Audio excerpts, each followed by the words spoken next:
Matatizo ya figo part 35. Matatizo ya figo sehemu ya 35. AKI na CKD tofauti ni nini? AKI na CKD tofauti ni nini? Cha muhimu kufahamu ni kwamba AKI na CKD zote zinahusiana na figo, lakini kimoja kinaanza ghafla na nyingine huendelea kukua taratibu kwa muda mrefu. Tulijifunza kule nyuma AKI kwamba ni acute kidney injury. Kirefu chake AKI ni acute kidney injury. Hii ugonjwa wa figo ambao hutokea kwa ghafla. Huu ni ugonjwa wa figo ambao unatokea ghafla, na inaweza kusababishwa na aidha dehydration kali, kwa upungufu wa maji mwilini ambao umekuja kwa ghafla na ukawa mkali, lakini pia kupoteza kwa damu. Kama mgonjwa amepoteza kwa damu kwa sababu mbalimbali, lakini pia maambukizi makubwa ya magonjwa, amepata maambukizi ya magonjwa makubwa ghafla, au pia amekunywa au ametumia dawa fulani ambazo ni kali, dawa nzito. Hiyo inaweza kusababisha acute kidney injury kama tulijifunza kule nyuma. Hivyo ukipatwa na vitu hivi, kazi ya figo inaweza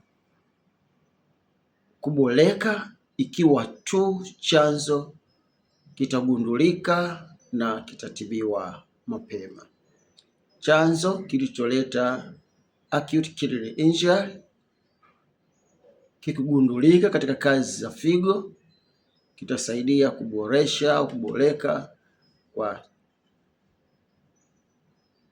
kutibiwa mapema kwa huyo mgonjwa.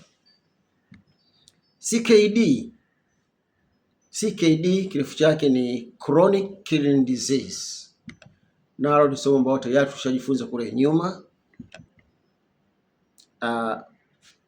Hii ni ugonjwa wa figo ulioanza taratibu na unakuwa taratibu, hatua kwa hatua, taratibu unakuwa hatua kwa hatua na kuleta uharibifu mwingine mwilini. Unaweza kutumia hata miaka 3, 4, 5, tatizo unalo lakini hujalielewa vizuri, lakini linakuwa ndani yako, linaendelea kukua ndani yako kwa muda mrefu.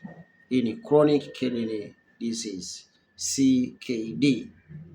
Mara nyingi huhusishwa na wagonjwa wa kisukari. Ukiwa na ugonjwa wa kisukari, tatizo hili linaweza kuwa linakuwa kwako bila wewe mwenyewe kujua.